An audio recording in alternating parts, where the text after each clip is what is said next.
and they get assigned a new lawyer for their clemency interview. So it's someone who doesn't know them. Doesn't know the case. Mm-hmm. And they come in and they do an interview. The lawyer comes to the prison to stay with the prisoner, and the interviewers from the Florida Commission of Offender Review meet via Microsoft Teams with them. I think it's about 30 minutes of conversation. To determine whether or not a person should be put to death or not. Yeah. You're listening to Creativity Unconfined. Stay tuned to learn about how the arts unlock the doors for those who are imprisoned. Welcome yet to another episode of Creativity Unconfined. My name is, as ever, Dave Gusek, and I remain the director for the Florida State University Institute for the Arts and Art Therapy with the Imprisoned. Today, we have as our special guest, Grace Ellen Hanna, who is the executive director for the Floridians for Alternatives to the Death Penalty. Now, the way I met Grace was fortuitously in that she had sent me an email several weeks ago that simply said, "Hey, I have a lot of artwork from people on death row. Would you be interested in looking at it? And perhaps we can discuss the possibility of collaborating on some of this." And of course, needless to say, I was intrigued. So I immediately reached out to her, set up a couple of meetings. We've met a few times already. I was like, we've got to get this person on this show. So here we are. Thank you so much for agreeing to do this. It's out of nowhere. I think you've known me all of 3 weeks and 4 days. And yet, there's already a kindred connection there. So tell us, just for the audience, how does one become an executive director for the Floridians for Alternatives to the Death Penalty? How did you get here? Yeah, thank you so much for having me. So I came into this work kind of accidentally. I am a social worker by training and have worked in the clinical space doing therapy, and all of this was kind of backed up by an early life experience. A family member of mine, a cousin on my mom's side of the family, was murdered when I was in elementary school. And that just started really interesting conversations within our family about, what is justice and how do we look after those who do serious harm. And I can't say that within my broader family that everyone landed on the same side of things. But I landed, on my side and ended up doing some volunteer work with different death penalty groups, and ultimately was a board member at FADP and then a staff member. FADP? Yeah, FADP. And then I took over as executive director in November. Okay. Yeah. So just back up a little bit. So you were in elementary school, but you were old enough to recognize the enormity of the situation. Your cousin on your mom's side was killed. How old was your cousin? I believe he was in his early 40s. My goodness. Mm-hmm. And was this, I hate to dwell on this, but was this, what was the context of this? Yeah, he was the overnight clerk at a gas station in another state, and it was a robbery, I think, over like $600. Just, really senseless. Oh my goodness. Violence, and also like a crime of poverty, right? Mm-hmm. This is, somebody doesn't rob a gas station for $600 unless they really need that $600 often, yeah. And it just went south real quickly. Yeah. And they caught the guy. They did, in another state. He had fled. Okay. And was he brought to Florida, or was he? North Carolina. North Carolina, okay. And so here he was acquitted for murder. Was he also on death row? He was not. Okay. He is serving a life sentence. So he's still around. Mm-hmm. And so, you're an elementary school student. You're hearing a lot of different stories on both sides of the issue from your family members. How does one at that young age start to develop a sense of that concept of what's right or wrong? Yeah, I don't know that I totally had that at the time. Mm-hmm. And I think that my parents my dad in particular loves to play devil's advocate and would get us thinking.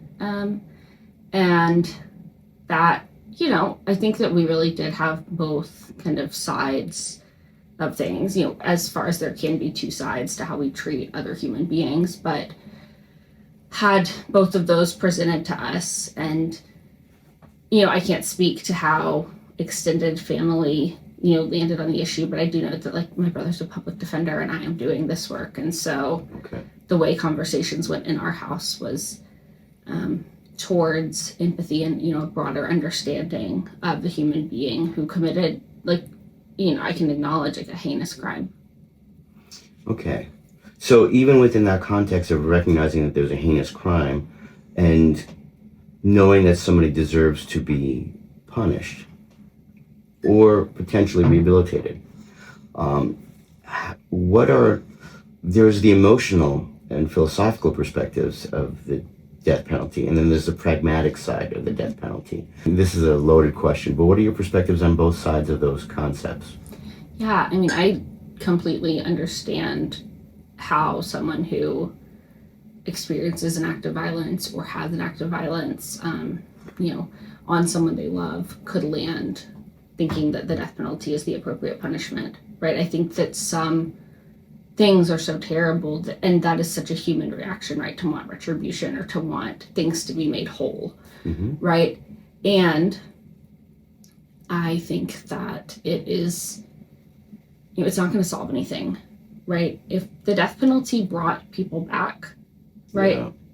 Okay, then we could have a real debate, right? But it's not going to bring anyone back to life. And it's actually going to create a new grieving family. And I, spend a lot of time with the family members of murder victims, and both who are for and against the death penalty. And it's just interesting the way that people come to see that. Some come from this lens of I need forgiveness for myself, right? Some come from this lens of okay, well, when an execution happens, then I will have peace and closure. Whether or not they experience that, I think varies by the person. And then some come from this lens of I just want to get it over with. I just want things to be done. Because I think that's one of the, like you said, the practical issues with the death penalty is that, we have a constitution, which is great. We need a constitution, and that guarantees people due process, right? Mm-hmm. And so we have to have this appellate process, right? Things can't just, people often say oh, we'll limit it, 1 week after their last appeal, that's it, right? And what we see is that evidence of wrongful conviction, evidence of illegal conviction or unconstitutional conviction sometimes takes years to come out. Yeah. Wow. Okay, so you saying there's so many different directions. There's a lot there. Yeah. So you meet with the victims' families, those that are, and they're of course in support of the person, of course, being imprisoned. But you're saying that they come on both sides of the issues. I'm not going to yet get into this notion of those victims' family members who are against the death penalty. What's it like for you to sit across from those family members who are all for the death penalty, think this person should be put to death? How do you, as the executive director now of this organization and on the board before that, respond to them? How do you speak with them? How do you carry that? Yeah, and to be clear, I certainly don't meet with every single family of course.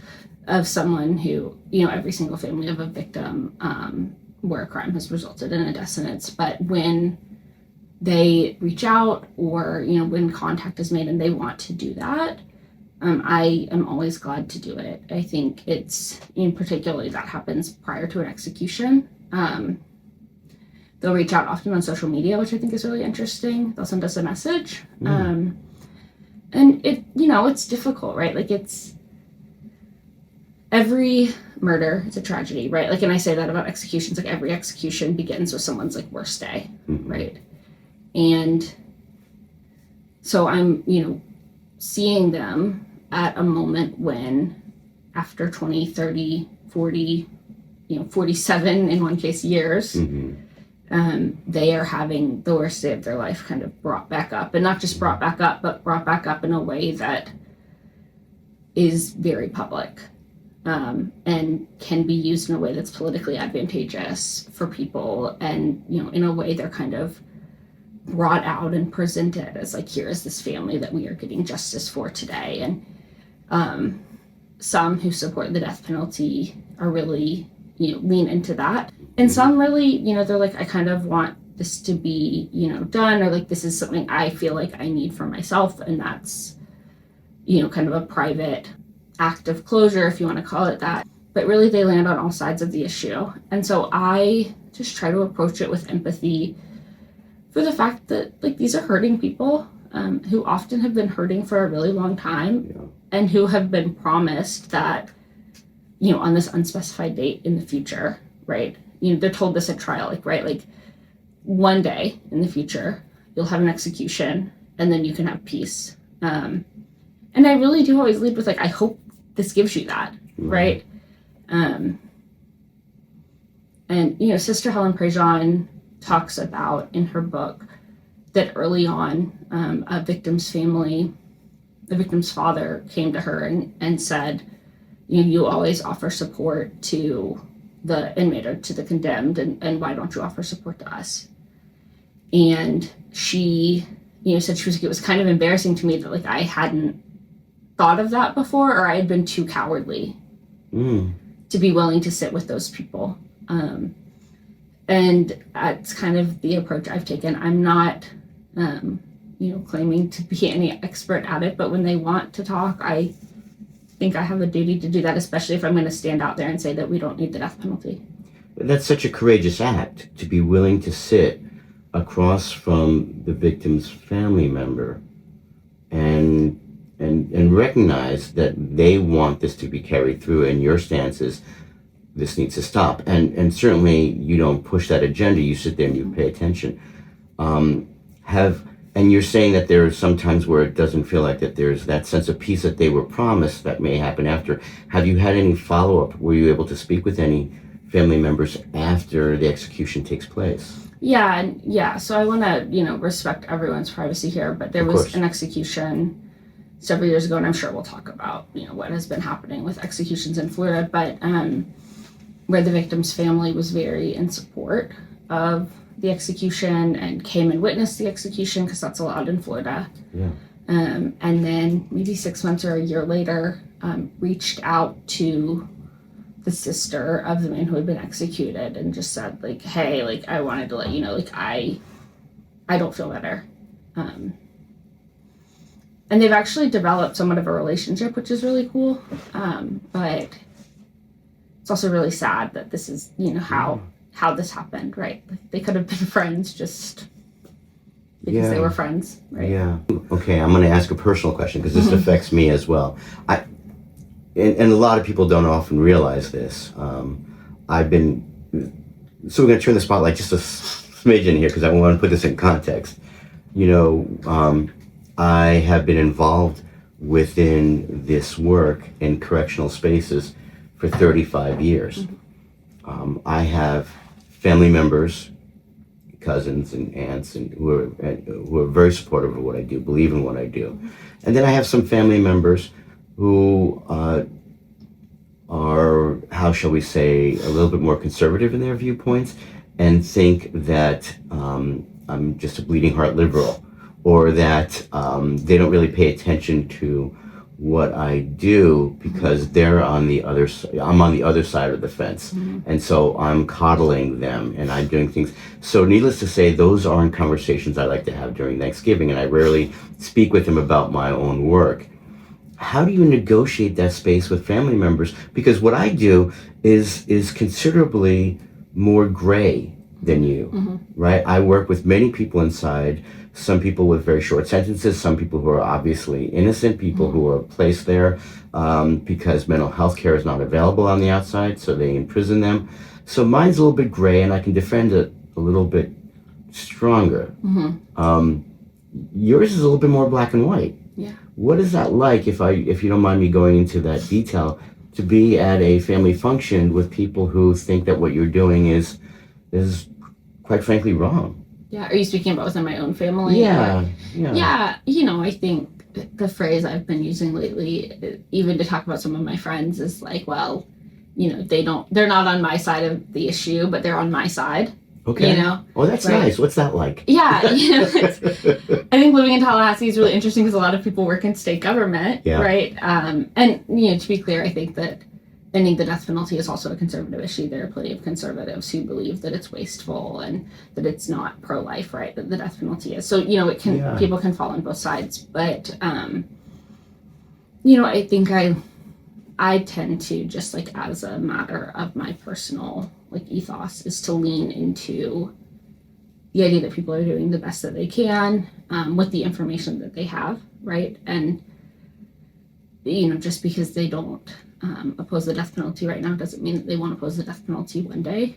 And I hope that they come to that in their own time. And also, like, I can disagree, and I don't love the disagree and be agreeable, because I think sometimes you can't be agreeable when human rights are on the line, but you can disagree and still have love and affection and care for people. That's a remarkable stance. I would hope that there are more people out there that can have that stance, but it's tough. It's very difficult. Yeah. And now, you've done a lot of work in the mental health field. You're a social worker. You get involved in the death penalty here in Florida. You've been the executive director for all of 8 months? Something like that. And this past year has shown remarkable number of executions in the state. What, with all due respect, what is happening? And is this a national trend? What's happening around the country? And then what's happening here in Florida? And is there any, within your realm, what you're comfortable talking about, what is the impetus behind this? Yeah, I think that nationally it's interesting, because if you go and look at news stories, they'll say executions at an all-time high, thanks to Florida, right? Thanks to Florida. Thanks to Florida, yeah. Oh, Florida, why did it have to be you? I know. Last year in the United States, there were 40 executions, which was an increase from the year prior, though I would say that honestly from 2020 to 2024, 25, there was still this sequela of COVID, and that things in the courts had been slowed down and that prisons had not been operating at full capacity, though there's more I could say about that. But last year, we just in Florida took off right out of the gate with executions. We had 19 executions last year. 19. The second most executing states, there were 2 of them, had 5 each. Oh my goodness. Yeah. 19. Do you I don't know why I'm curious about this, more of a curiosity. What is the highest number of executions in a given state any given year? Yeah, I think it would be Texas. Under Governor Rick Perry, it was 40 something. Oh. Yeah, so Governor Perry, under his administration, and he didn't personally select and schedule, the courts are involved there, but over his administration, I think there were around 200 executions. So that is aberrant. But Florida last year, we say that things are unprecedented, but Florida was truly unprecedented, especially considering, the record of the years before. Wow. Well, the work that you're doing is quite intense. It's a lot. We're going to get into your own later, how you take care of yourself, because I think that's extremely important. But then also there's that consideration where, and there's a lot of us doing this work, and sometimes we feel like we're just kind of running in place.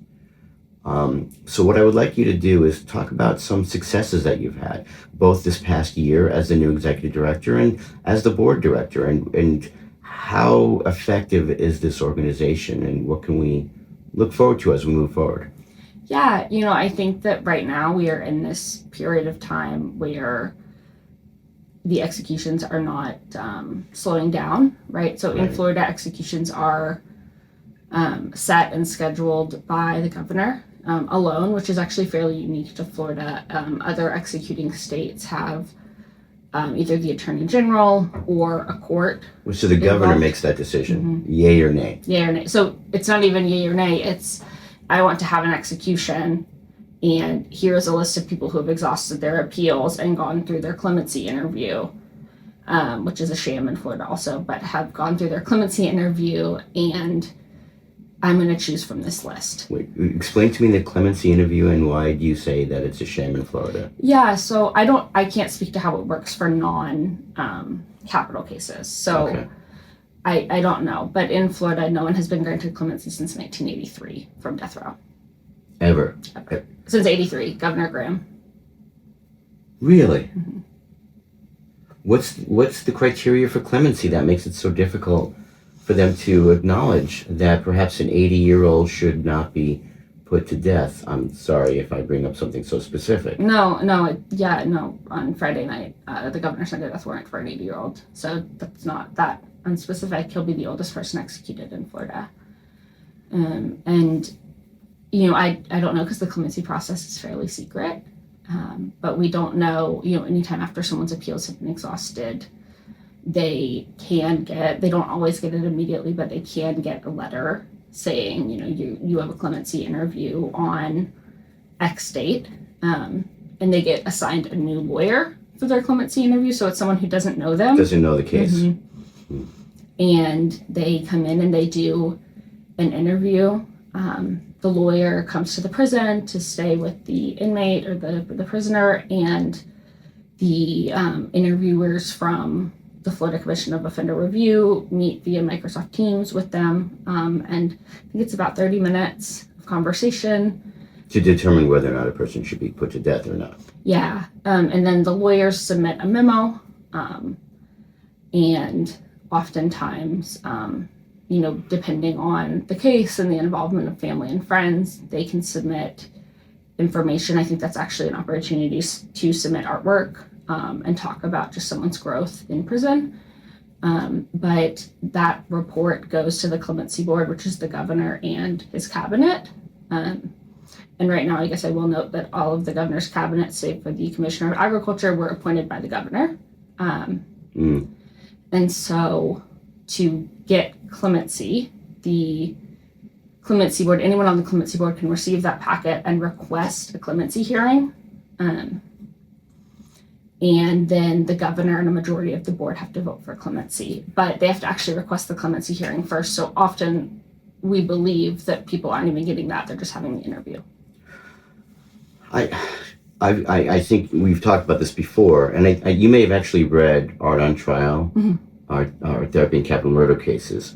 So I've been involved with not just that case, but just for a background, I was brought in to provide expert witness testimony on the artwork of somebody that was to be sentenced for whether or not they would be sentenced to death, or what the trial was to determine if there was mitigation of for death row. And of course, in that particular state, mental health is a mitigating factor. And so if a person is not doesn't have good mental health, has a mental illness, they can't be put to death in that particular state. I was brought in, it stretched out over several years. That's when I found out all of this detail about death row, the process, death row attorneys, that they're specifically people that specialize in death row cases and capital murder cases. And I don't want to give away the ending of the book, but it did. We were able to determine that the artwork that did demonstrate that there was evidence, over 100 art pieces, demonstrated that there was indeed a mental illness at the time of the crime. His sentence was mitigated. He was given basically what essentially was life. There were two other cases. One was a federal case, one was a state case, in which the person was already on death row, and they wanted me to come in and speak about the value of the artwork that they were creating, to determine if there was value and worth, and that there was humanity embedded in that person, so that you can actually use the art to reflect the humanity. Because it's easier to kill somebody when they're an objective and they're dehumanized. And so there were a couple of cases that we didn't go all the way to trial, but I helped support by providing information, giving my feedback about the artwork. So you talk about how the art was sometimes brought in for these acts of clemency. Obviously, it doesn't succeed here in Florida, not since '83. We'll get into the art in just a moment. But there are still some things that, although hasn't been clemency, there's still some things you can point to and say, yes, we helped make that happen. What have been some of the things that you've been doing that have been positive? Yeah, I think that one thing that we do positively is we provide a lot of support to the families of people on death row, particularly during this 30-day period from when the governor signs a death warrant to the execution. It's usually 28 to 32 days, give or take a few. And our organization was given money several years ago by actually someone on death row who died of natural causes, and unbeknownst to most people had inherited some money, and also I believe had written some books. I don't really know how it all came to be, but he left some money to us and a few other organizations kind of with the rider that it'd be used for family assistance. And so we have been able to do things like, pay for flights or hotel rooms for families to come and have their final visits with their loved one. And some really beautiful stories from that, just, family members who hadn't been together in 20 or 30 years, getting to sit with each other. And on the day of an execution, they get a contact visit for an hour and, getting to touch each other for the last time, like a mother and son, for example. Wow. I think that's great. I think that what we do to raise awareness of the death penalty is incredibly important. And we have seen just our numbers grow, even just like people following us on social media. Like, I think that's one metric of how many people are learning about Florida's death penalty. And, just like being the source of information on capital punishment within the state. So being available to reporters when they need some technical aspect of the law explained, or they need that humanizing information. And you're just also working, political groundwork, right? We will have a new governor in January, and I think that given the amount of executive power is given in Florida to look in terms of capital punishment, I think that is both an opportunity and, a little bit scary at the same time. I think what has been happening over the last 18 months has been really awful, and it is an awful that we know. And I certainly want it to end now, but anytime there's transition, it's like, well, who knows? Oops, sorry. It's okay. Yeah. Yeah. And so I'm assuming, given the political climate, that you're already speaking to those potential candidates. Yeah, no, I mean, so we are a nonprofit, so we cannot Right, of course. engage in political advocacy. And we're a nonpartisan organization also, but, I think that politicians work for the people, right? Yeah. Or hopefully they work for the people. And so ensuring that constituents have a stance on this, I think, is also a big part of our work, right? We want people to oppose the death penalty, and I'm not under any illusions, people are not going to vote based on the death penalty. Maybe some people will, right? Some people might, yeah. But this is not like a single issue topic. But I think it's just the broader context of what someone believes. And I think what I'm fascinated by, some of the things that we've talked about, is that you also have a wonderful relationship with the settings, with the people that work within these correctional environments. You speak with the wardens, you speak with the correctional staff. They know who you are. There's not an us versus them. It's not a black and white relationship. You're able to make those connections. Yeah, I think that I don't want to overstate the level of relationship that we have. I certainly work with them some. I think with the families is a particularly good example of ways that we work together. And I have seen that, the wardens want, particularly on Death Watch, which is that last 30 days, I think the wardens do want to treat people with dignity, right? And I can't speak to, every interaction. I also can't speak to every correction staff. Right, of course. But, and I guess I would also say, I think that people want to treat, the elderly mothers of these men with dignity, Sure. right? And, even within the prison, right? There are ways we work together, and it is better for everyone if we get along, as long as we're working for the prisons. And that doesn't mean that I don't want the death penalty to end. And I also think that a lot of correction staff don't like the death penalty. Yeah. I think that's important to underscore, because in my own work, again, it's not nearly as extreme in that regard, but I find that there are, I work closely with the Department of Corrections. Mm-hmm. We have a wonderful dynamic and relationship. I'm there because of them, mm-hmm. and we are able to work with those that are inside because we recognize the safety and security and the difficulties that are inside, and there's that there are those gray areas that we find ourselves in the same place. And so I'm so glad to hear that that's important to underscore, that, you know, it's confusing. And I think everybody inside and out are confused by it. And to start this conversation, of course, was that you had come across this artwork. Was that a surprise to you? I had heard about death row artwork for a long time. Our former executive director is also a capital defense attorney, and so she had in her house just some artwork from her clients or her former clients, and also doing some of the, you know, collecting letters from pen pals and family members and things for clemency. I also got to see a lot of it, but the way that this ultimately came to be was a man who was executed in March. We had previously been involved. We had done a clemency submission on his behalf, just with information from his case and from family members and friends.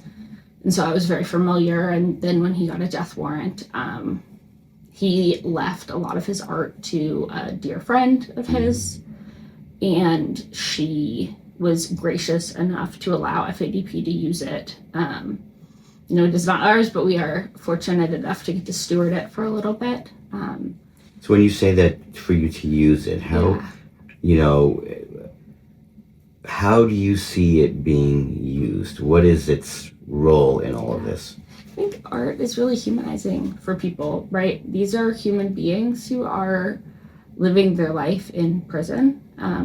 You know, I think that there's a prisoner I know fairly well who he calls his cell his room, right? And I commented on that to him once, and he's like, well, like, this is my home, this is where I live, right? Like, I am here now, and so, like, this is my room, and these are my neighbors, right? And I had never thought of it that way before, but, like, these are human beings who are having a life, and it looks very different than my life, right? But they are nonetheless having a life and have hobbies and have interests and have, you know, dreams and regrets and fears and all of the things that I have on the outside.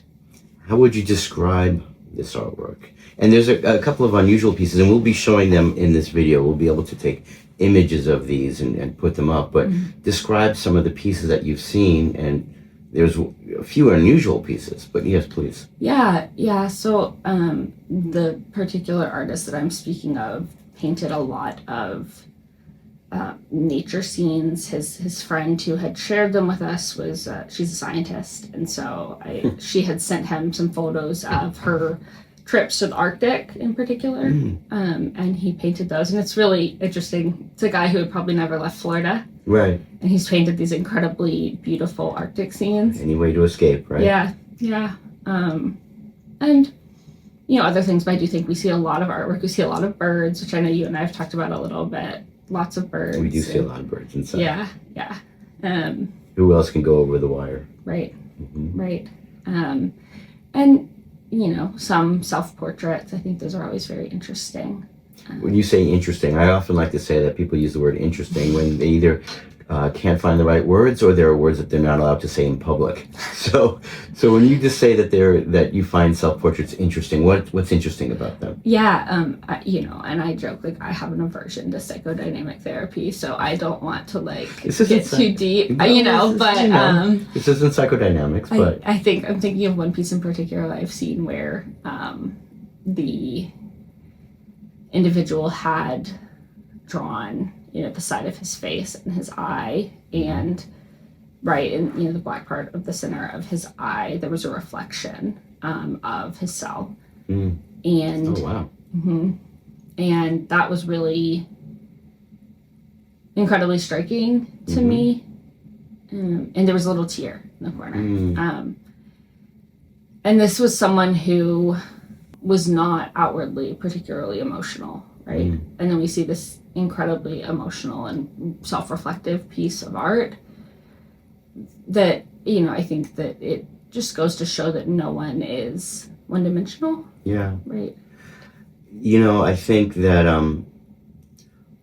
you're talking about a space and environment, like we've said already, that it's easier to kill somebody or to control them by taking away their identity and objectifying them. And what the self-portrait does is it reminds us of the person, and that even after they're gone, there's still a semblance of who they are that remains. And especially such a moving piece like that. Mm-hmm. And then there's those unusual sculptures mm-hmm. that it's quite ingenious what they've created. Can you describe one of those? Yeah, well, so there's many different types. I think one there's the soap sculptures. This is a soap sculpture. Oh wow, isn't that awesome? That's really cool. Yeah, but yeah. So tell me about some of the pieces that you've. Yeah, so there's I think we see a lot of paper sculptures, mm-hmm. And folded paper and wrapped paper, and then I think the piece that you're probably referring to is a lighthouse. Yes. Yeah, and that was it's probably yay big, mm-hmm. And was made by a man who was actually executed towards the end of last year. Mm-hmm. But it is incredible because it has each individual brick was formed by toilet paper. Oh my goodness. Yeah, in a little mold. And I don't know exactly how he... So the toilet paper was placed in the mold and given that shape, and that was the brick pattern. Mm-hmm.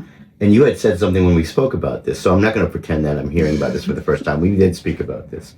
But you had indicated that mold had been passed around the floor. Yeah.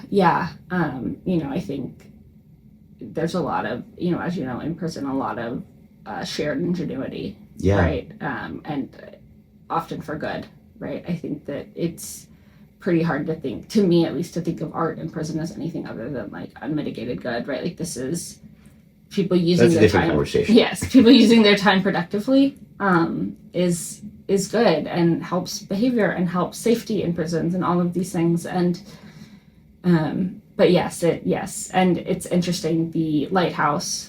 I saw a picture of one, and I have mentioned it to people, and several other people have been like, "Oh, I have a lighthouse from him." Well, so he made many. That's great. I mean, of course, the whole symbolism of it being a beacon and a mm-hmm. place to land and find their way, but the ingenuity of it, the ability to basically make something out of nothing, mm-hmm. and the fact that they share the mold around gives us an entirely different image of what it's like inside, particularly on how we portray this notion of what death row is. Mm-hmm. There's a real communal space, it's a real communal environment, and the art helps create those spaces. Yeah, absolutely. And, I think this idea of it being a community, and we hear that often, people say, they get to death row and they're expecting it to be this, like, scary and isolating place, and the first day they get there, somebody is like, hey, do you need any coffee, right? Mm. Because they're all in there, and in Florida, it's, 250 men who are there together for the indefinite future, right? And I think a lot of them realize like it is better if we work together and have a community here, rather than having this be a hostile place to live because they're living there. Yeah. How do you take care of yourself? Because this is a lot. I have really amazing friends. I am truly fortunate. I have friends who don't work in the death penalty space or even in the criminal justice reform space, which is wonderful to go and be with them, and it's not something we really talk about. Okay. And my family is also great. And I work out. I do make some art. I do a lot of digital art. Do you? Yeah, I love Procreate. I'm certainly not Picasso, but Picasso wasn't Picasso, so I'm sorry. Yes, I definitely can, and I think that's often very fun.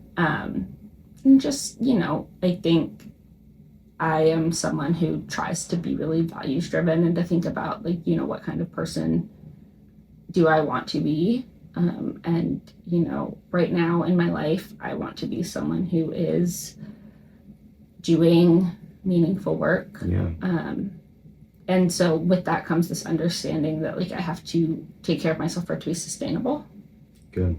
I am excited to announce, of course, or I'll let you announce or give us some specifics, but you have a big symposium coming up, and we're going to do some collaboration for that. Give us some details, please. Yeah, so to be clear, it's a symposium through the FSU Law School, mm-hmm. But we are certainly supporting in terms of identifying speakers and things like that, and that's kind of how how we came together, but it is on International Human Rights and the Death Penalty, and it'll be on November 13th.